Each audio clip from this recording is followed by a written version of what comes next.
I think a lot of the personal financial gurus out there, a lot of the talking heads, a lot of the blog posts and the podcasts talk about keeping more like 6 to 12 months aside.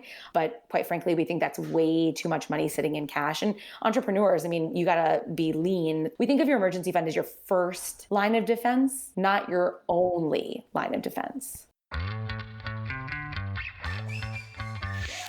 Cash, or rather, the lack of cash, is the number one reason that businesses go under.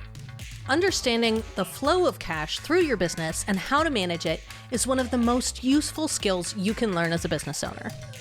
I'm Susan Bowles, and you're listening to Break the Ceiling, the show where we break down unconventional strategies you can use to save time, boost your profit, and increase your operational capacity. This month, we're talking about risk and resilience in your business. And the first thing that most people think of when I start talking about risk is cash. Well, there are tons of different risks that can affect your business, and we talked a whole bunch about these in the last episode with Jaquette Timmons. Financial risks are usually the most pressing in business, because without a solid financial foundation, eventually you won't have a business. Cash management and access to capital are routinely noted as the top two reasons businesses shut down. And cash flow is also usually the biggest concern that new clients bring up when I start working with them. Obviously, I can't teach you all about cash flow and cash flow management in a 30-minute podcast episode because there's a lot to unpack here. But we can tackle one of the most pressing issues for lots of business owners: how to manage inconsistent cash flow and the interaction of your personal cash flow and your business cash flow. So, your bills tend to be pretty consistent. The electric bill shows up on the same day every month, but your income doesn't always follow the same pattern. Sure, you might have some standard retainer clients, but more often than not, sales don't show up consistently on the same day every month.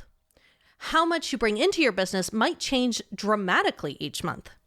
Maybe you're in a business where there are real seasonal swings, or you operate on more of a launch model and you only have income coming in once a year or maybe only a few times a year.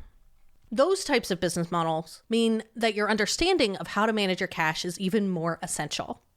But trying to improve your understanding and skills around cash management prompts questions.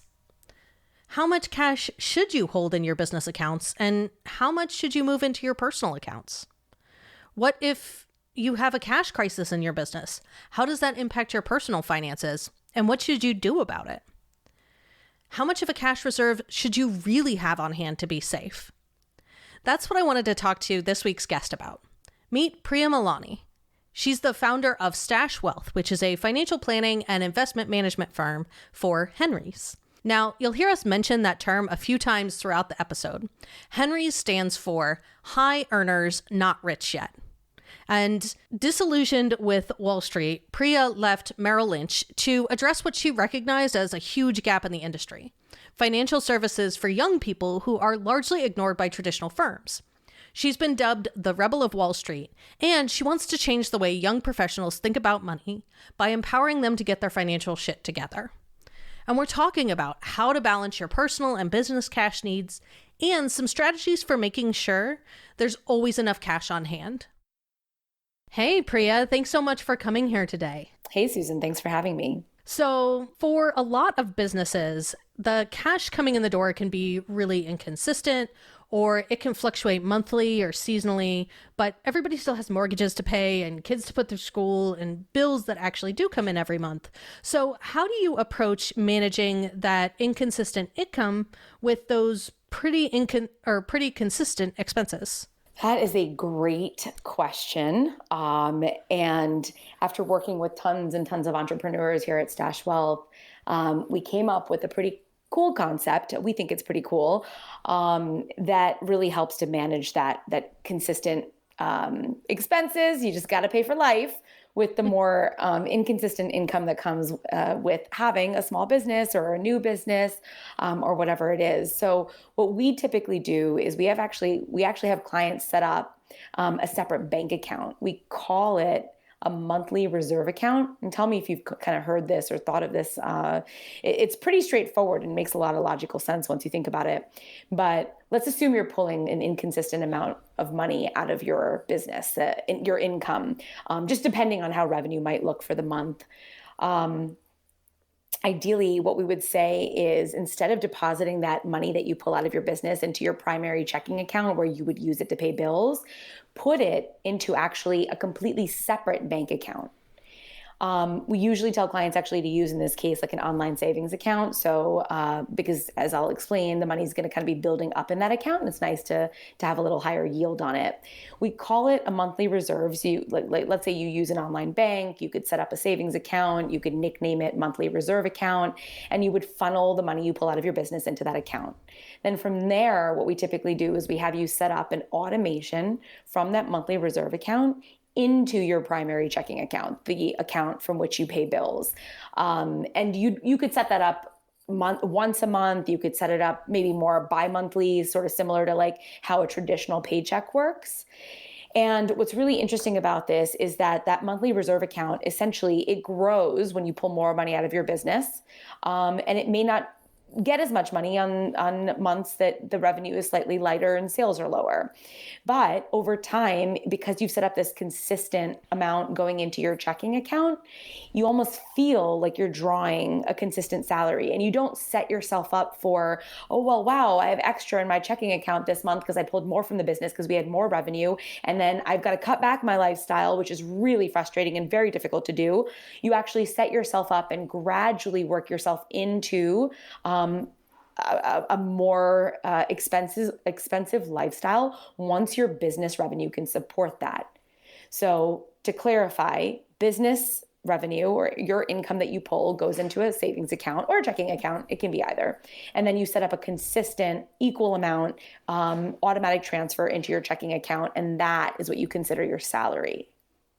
No, that totally makes sense. I think, so I have a lot of listeners that follow the Profit First system, if you're familiar with Profit First. Very familiar. Yeah. And a lot of I'm just thinking that sounds a lot like the owner's compensation account from Profit First, which is essentially where I think some folks have this set up more on the business side than the personal side. But definitely, I love the idea that you could kind of put it either place depending on what other systems you're following in your business. Yeah, absolutely. That's exactly right. And in some cases, it does make sense to have it to keep it on the business side. But to be able to bring it into your personal side is also an option that people have. You can certainly do that. You have to work with your tax professional, but certainly something you can do. So from your perspective, how would you kind of approach deciding that question of how much cash do you keep laying around on the business side versus the personal side? How do you kind of advise your clients on that takeaway? Because there's so much flexibility. Yeah, yeah, there is. And this is where it gets hairy for most people. Yes, like you can do pretty much anything. What are you supposed to do? Exactly. Well, it's funny that you just mentioned Profit First, because when I think about this question, that's exactly where I go. We highly recommend, and I actually even did the Profit First podcast maybe about a year ago with Mike McAllowitz, because we are big proponents of that Profit First model. It solves for a very common entrepreneurial pain point, just mostly, as you know, and it sounds like you and your audience have spoken about, you just never know. Most entrepreneurs just never know when their business is profitable, how much to pay themselves, et cetera. So that book really helps to solve for that pain point and suggests sort of divvying up your revenue periodically, as you know, into those various buckets. And that really helps you prioritize. I think depending on whether or not you have employees also factors into how much money you might want to keep aside on the business side of things, maybe 3 to 6 months worth of payroll. But there are different factors, I think, to consider at various stages in your business life cycle. But certainly once employees come into the picture, you never want to miss payroll. So that's one of the bigger things, like knowing what your fixed expenses are for the business, and payroll being one of those, that really can help you understand and decide what might be best for your business. On the personal front, we typically advise our Henrys here at Stash Henry stands for high earner, not rich yet. That's what we call our clients. We typically advise our Henrys to keep about 3 months worth of their fixed expenses in a dedicated emergency fund. That's sounds crazy to most people. I think a lot of the personal financial gurus out there, a lot of the talking heads, a lot of the blog posts and the podcasts talk about keeping more like 6 to 12 months aside. But quite frankly, we think that's way too much money sitting in cash. And entrepreneurs, I mean, you got to be lean. 3 months is really the right number. We think of your emergency fund, and that's what we need, 3 months worth of your fixed expenses in a dedicated emergency fund. We think of your emergency fund as your first line of defense, not your only line of defense. So that's why on the personal side, it's just 3 months. Talk to me a little bit about how that line of defense. So if the emergency fund is your first kind of bucket, what are some of the other buckets that would come after that? Say if you are dedicating savings and you fill up your emergency cash, where do you head next? Yeah, great question. And I'll just back up a step. So before you even tap your emergency fund, there's a good chance, hopefully, if you've been earning and pulling in income from your business for a period of time, that you're going to have a bit of buildup in your monthly reserve. So your monthly reserve for an entrepreneur, specifically, is going to get drained down. Then you go to your emergency fund. After you've built up that 3 months worth of your emergency fund, that's when you start building up other savings, right? So you might be saving up for a down payment. You might be saving up for your kids' college. You might be saving up. I use the word saving, but what I really mean is saving and investing. So let's say you do drain down your emergency fund. The idea behind that 3 months is to allow you to strategically and not in a panic, unwind money that you might have invested for mid or longer term goals.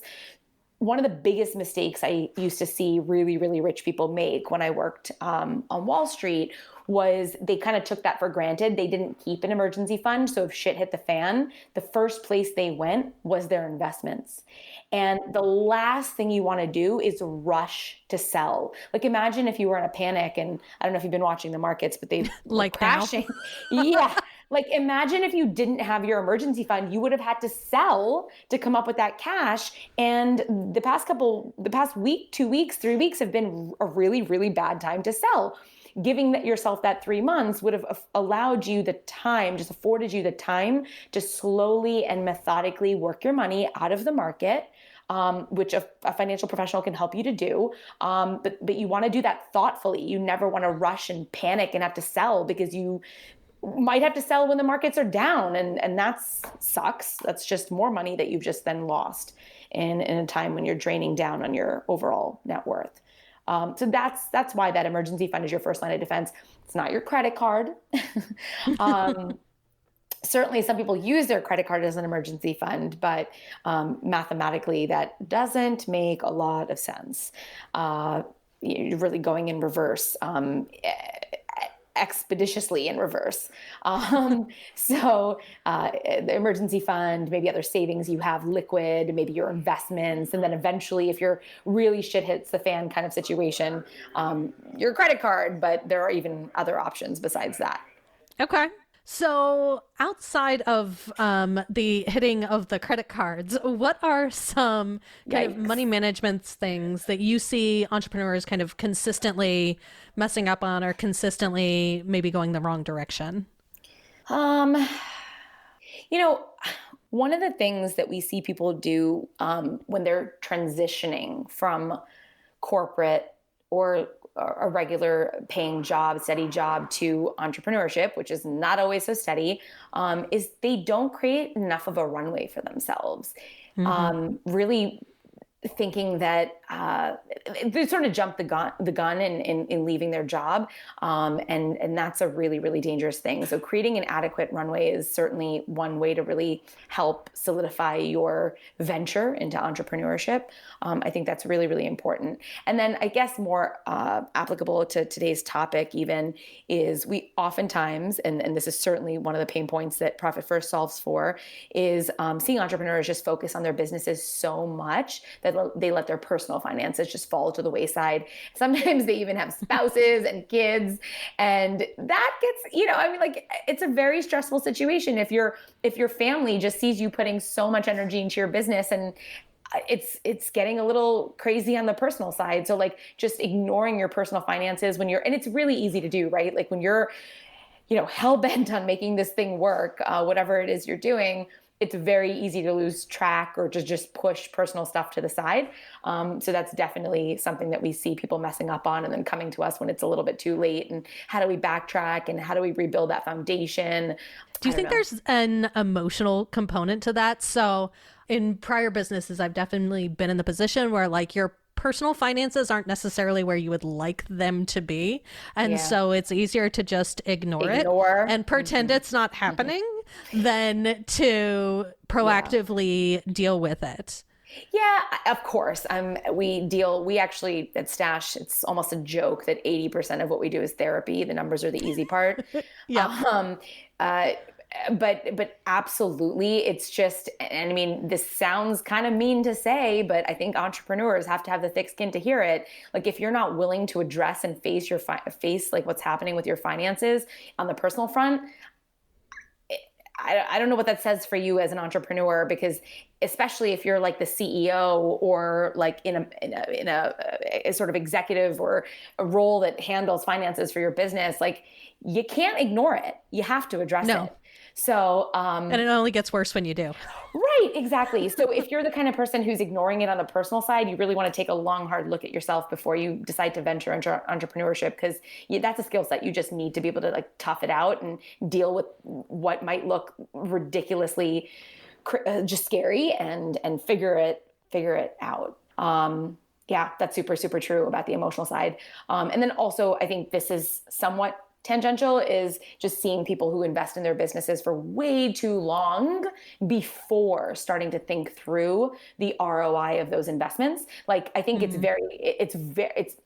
almost inevitable in the beginning of your business that you will sort of make these investments without really knowing where they will lead, because you have to experiment, you have to try things, you have to fail. But like I said earlier, like maybe at the point when you have employees, that's when you have to start thinking a little bit more critically and paying closer attention to like, what is the return on investment I expect? Like, what are my KPIs? Like, what do we need to make happen?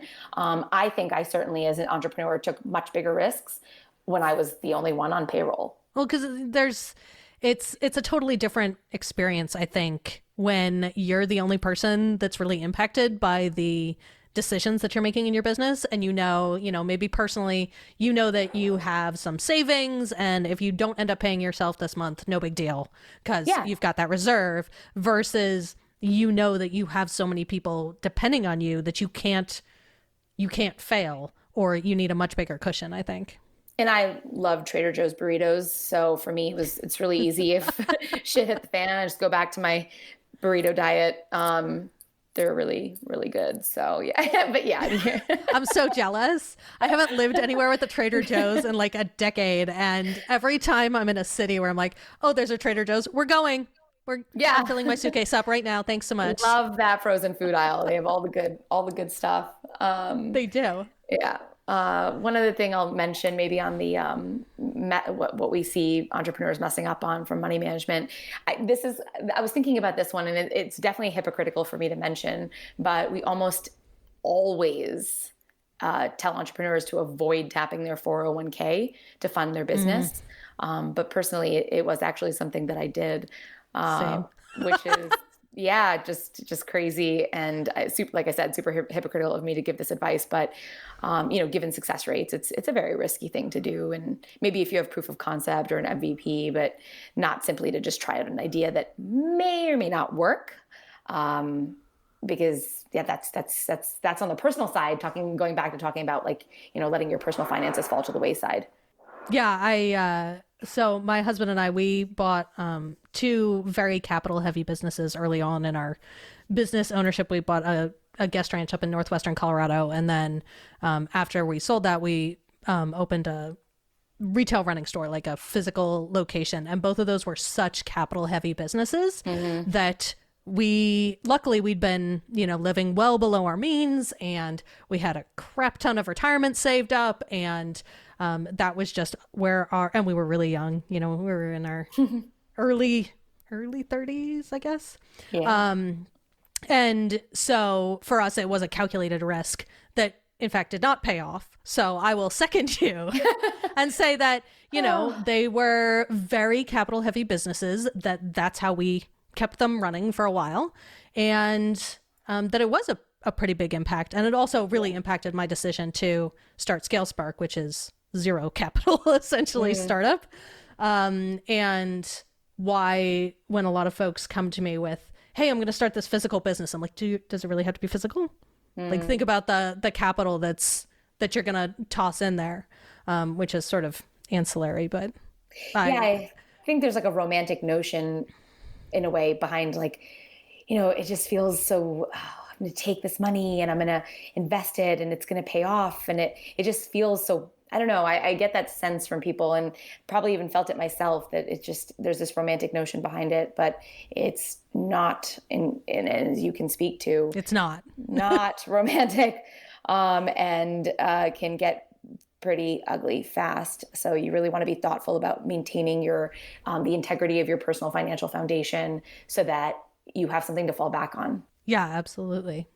So talk to me a little bit about the benefits of working with a financial advisor. A lot of our listeners, and I think business owners in general, don't necessarily understand the distinction between the different people that you might have on your financial team.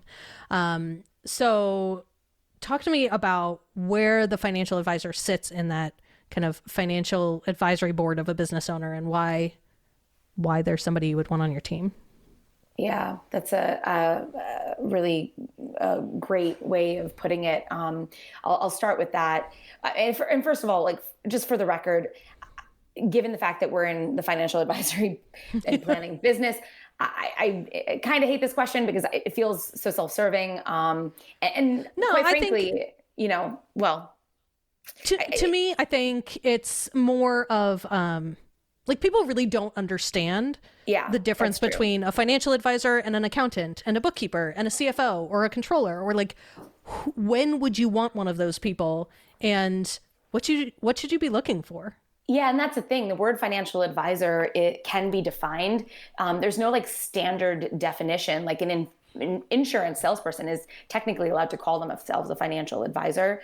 And so it gets a little tricky, but traditional Wall Street financial advisor, typically they sort of dub themselves a quarterback of your financial life.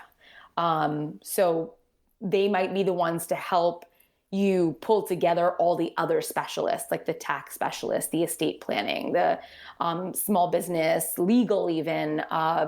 They sort of sit between all those people and liaise with all the different other types of specialists, is what I would really say. For us, I mean, like, the way we think of a financial advisor at Stash Wealth, it really is more qualitative than quantitative. And it's someone who helps with the little decisions from saving and budgeting and using the right credit card, all the way through the more advanced decisions of what should the asset allocation be of your 401k, or in the case of an entrepreneur, probably a SEP account, or things like that. But yeah, that's sort of the traditional way to describe a financial advisor. I have a little bit of a bone to pick with even the term itself. We don't like using the term at Stash Wealth because I think, like, when you think of the Wall Street traditional financial advisor, especially after 2008, 2009, they really lost their reputation. And they're someone who you think of as like, oh, they're going to help make my investments do X per year or outpace the market. And the truth is, if a financial advisor is ever telling you that they can get you X% return in a year, it's illegal. Run fast. Like, nobody should be guaranteeing you performance. So you don't necessarily want to pick a financial advisor for that specific reason. I think of a financial advisor in there are three real reasons to pick a financial advisor. One might be that you are focusing on your business and you want to delegate some of the responsibility of the financial stuff, maybe to someone like, even like a CFO is a very appropriate person. So someone in like your situation where you can do that. I started out in my business by doing it myself, but at a certain point when you're like, let's say a founder, you need to start addressing other things. You might just want to delegate that to someone. That doesn't mean you delegate the knowledge of. And I think that's a really important distinction to make, especially for entrepreneurs. As a CEO, you are responsible for understanding those spreadsheets backwards and forwards. But there can be someone who helps you maintain them and helps translate them to you, but you're ultimately the person who's in charge of those. So while you might not want to deal with it, it's your responsibility. And then oftentimes, and I'm sure maybe you experience this with clients, like just having someone to chat through various financial decisions. This is why I say it's more qualitative than quantitative. A lot of times, maybe you feel like your gut instinct is telling you what to do with your business or to do with your personal finances, but it's really nice to have someone to chat through the pros and cons who's seen this 100 or 1,000 times and can say like, okay, I saw how this worked for this entrepreneur. Maybe it'll work that way for you, but here are some things to consider. So just having that like companion to chat with is oftentimes the role of a financial advisor. That's a really important one. Just that's where the advice and guidance comes from. And then sometimes some people just need someone to hold their hand, or just keep them accountable. I'll give you an example that relates to investing because I think it's a super, super powerful one. And this is not necessarily for an entrepreneur, but just like on the personal front, like if you were using a financial advisor to help you with your investments, okay, let's say back in 2008, 2009, when the markets corrected, they corrected almost 40%, like let's say the S&P. Most people who didn't have someone to hold their hand or didn't trust the person who was holding their hand, they freaked out, they panicked, and they sold their investments at the bottom of the market, realizing that 40% loss. People who had someone to hold their hand, had someone to guide them properly, if they had a financial advisor worth their weight in salt, then like they are up over 300% today. So sometimes the job of a financial advisor is just to prevent you from being your own worst enemy and freaking out and panicking and holding your hand and saying like, don't look, this is going to pass, and don't make a short-term decision when you're a long-term investor.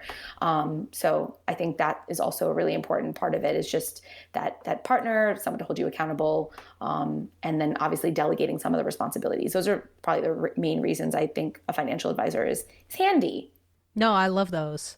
And I think there is real value in having an outside person who's not as emotionally invested in your business and your finances as you are, to be that like voice of reason when entrepreneurs are like, I have this great idea. And you're like, yeah, but that is a great idea, but let's take a minute and let's think about how this is going to impact all those other things that you want to do and see if this is really the right thing for you. And like you were mentioning in the market, if the stuff is hitting the fan, you want somebody to be like, it's going to be okay. Like just don't look and it's going to be fine. Yeah. I like what you brought up just now, because I think that's also, that's really what we do here all day, every day, is just helping people balance their idea or their new goal in context of all their other goals. Like, hey, we want to have another child. Okay, but how does that affect, like, you also want to put the two kids you have in private school and you are trying to retire by the time you're 55. So like, just how do you balance all those things? And they can really help you navigate, does that make sense? How to make it make sense? Like how to plan for it, just so you're not like, oh, well, we just made this decision and now we're not trying to deal with it. Yeah, I think it's really hard sometimes to do that for yourself in your own head, to be able to balance your own priorities and really see the impact of what your decisions are going to have, because you're so emotionally invested in either your business or your personal stuff. Like it's yours. So you're going to be emotionally invested in it. But having somebody without that emotional tie, I think, can be so powerful. Totally. So if you could offer maybe one tip, the one thing that you think business owners should really be thinking about with their money, what would that be? As I was thinking about this, I thought that one thing that doesn't get talked about enough is your business's credit score. I don't know if you talk about that a lot on the podcast, but We have not. yeah, it's like Let's a really do. important thing. It's just like we live in this age where every entrepreneur thinks the way to success is got to find a VC, got to find an angel, got to raise money. Like that is not the path that like 98% of businesses take. And the reason why, or I should say the alternate route often is borrowing money from, let's say, a bank, um, more like a line of credit or a small business loan. And a really important way to get that money cheap is having a healthy credit score, business credit score. So, and I think like that's something that entrepreneurs maybe don't think about enough is, first of all, I need to separate my business and personal expenses. I need to have a separate credit card. I need to be accountable to my business credit card or any other loan that is in the name of the business so that I build a healthy credit score. Because if I do need to go, like if shit hits the fan and I need to be able to make payroll, to have that line of credit at a cheap rate, because equity is almost always the most expensive type of, it is the most expensive type of financing. So to know that you could have another option, and it's based on you. You're the person who knows that you can be accountable to build a good credit score because you're accountable to your payments. It's a really empowering feeling. Like I personally love that, and it's part of our story. Stash Wealth is it's 100% bootstrapped to date, and at least in our 12-month plan, we don't have any plans to raise, which is pretty incredible to be able to say, building a wealth management firm. And part of it is just we've been really smart about keeping these lines of credit available to us and using them when we need to make investments or strategic, decisions. And I don't think enough people realize that that's an option, besides just going out and being sexy and getting an angel. Well, and they're so hard to come by, especially in, service type businesses. True. Nobody wants to invest in those.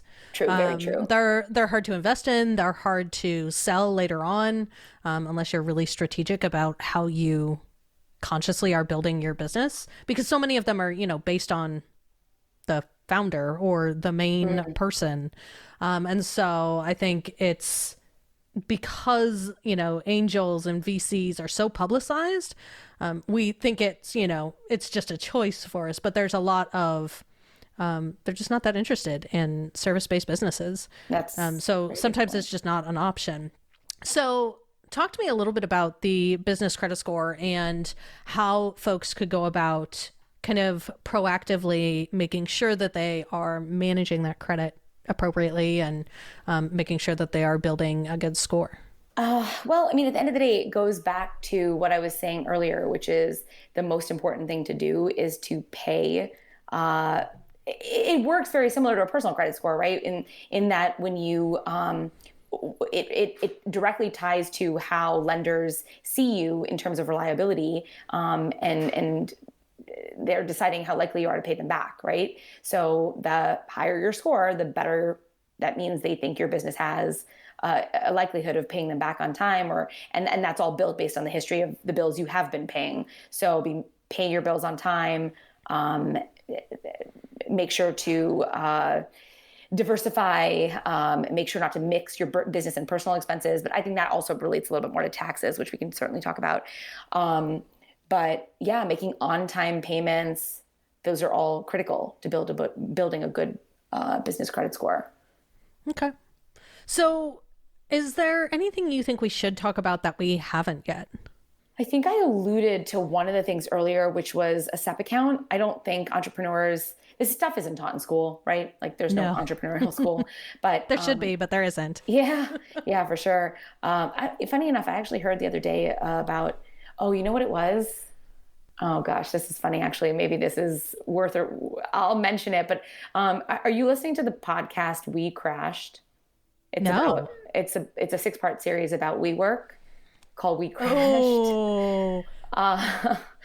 But one of the parts that I was listening to was Adam Newman's wife created a school called We Grow, and they were teaching these young, I'm talking preschool and kindergarten level children on the sort of mechanics of entrepreneurship. So it has nothing to do with this, what I'm about to say, but I don't know, that just popped into my head.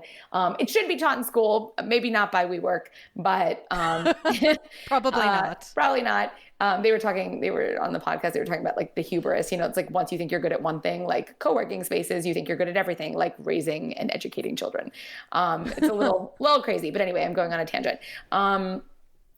So utilizing a SEP account as a way to siphon money towards retirement. I'm sure you talk about this, but I just think it's worth mentioning. And then I talked about the other thing earlier, which is just creating that runway for your runway of savings before you leave your job and start your business. I think those are just 2 points that are worth reiterating for entrepreneurs who are at least, or individuals who are considering that entrepreneurial path. Make sure to give yourself adequate cash, because as much time as you think it'll probably take double. Always. And in our case at Stash, triple. It took 3 times as long to really start generating the revenue that we needed to be able to sustain ourselves. And my co-founder didn't even join the company full time until 2016, which was 3 years in. So yeah, I love the idea of talking about the runway before you jump full into the business. That was a big personal thing for me. So I had 8 years, I think, where I was working full time, and we had businesses before we got to the point of me feeling comfortable just stepping full time into the business. And I think there's so much marketing, maybe there's so much chat that's like, oh, just quit and go all in on your business. And at least for me, my personal experience was that having that cushion, having that runway, and knowing that my bills were paid allowed me to be so much more flexible and make much different choices in my business about what I wanted to spend money on, and if I wanted to invest in my business, and all of those things it just takes the pressure off.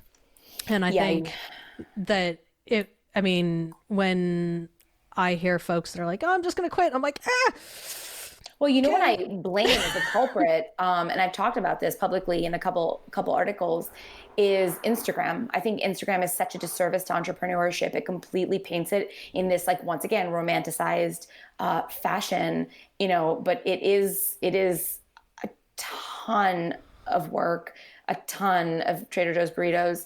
Everybody's not sitting on the beach in their laptop. Yeah, and that picture that Instagram puts out there is completely false. And it depends, I guess, there's a difference, right? And I think sometimes people confuse entrepreneurship with freelance work. Like, those are two very, very different things. And one of the books that I love that talks about it is E-Myth. Which E-Myth is, I love that book so much. I consider it a beach read. It's a business book that is so fun and easy to read and so quick to read. I literally call it a beach read, but does a really good job distinguishing between, are you looking to be in the business of exchanging your time for money, which is more freelancing, or are you in the business of entrepreneurship, which is to build a company that it exchanges time for, or rather money for a service. So those are two very different things, and you need to be clear up front which path you're going down. And then the quote that I love on entrepreneurship that I mention from time to time, it's from Biz Stone, co-founder of Twitter. He says, timing, perseverance, and 10 years of trying makes you look like an overnight success. Yep. And that's really what it is. That's so funny. I was, when I quit my job, I was like tweeting or texting back with one of my entrepreneurial friends, and she was like, oh, your journey is build a business, crash, build a second business, crash, work consistently for 8 years, then you made it. And I think that's pretty much everybody's the real story behind the scenes is much more, that's a much more typical story than the overnight unicorns. 100%. If you want to go viral, work on it for 8 to 10 years. You will probably go viral. Yeah, I love that. So I think that's a great note to end it on. Where can our listeners find you if they want to connect and learn more about what you do? Absolutely. So certainly check out www.stashwealth.com. You can find us on Instagram at stashwealth, and you can find me on Instagram at Priya Malani Official. Awesome. Thank you so much for being here today. Absolutely. Thanks for having me.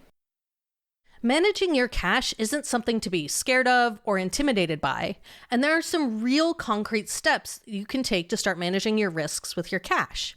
Now, during this episode, we mentioned the Profit First system. It's a great foundation to get you started understanding where you're spending and saving your cash. Another really useful exercise is just to start understanding what your monthly rate of spending is. So look at how much cash went out the door each month on average for your last 12 months. That's a great benchmark to start with, and then you can use that number to compare it to how much cash you have in the bank right now and calculate how many months of cash you have on hand. But be sure to exclude any tax savings accounts that you might have set aside. If you're comfortable with where you are cash-wise, great. If not, you can start thinking about how to start building up those reserves. Next week, I'm talking to Luke Fry from TimberTax about financial risk number 2, taxes.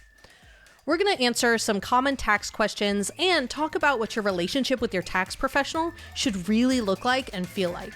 So make sure you hit subscribe in your favorite podcast player so you don't miss it.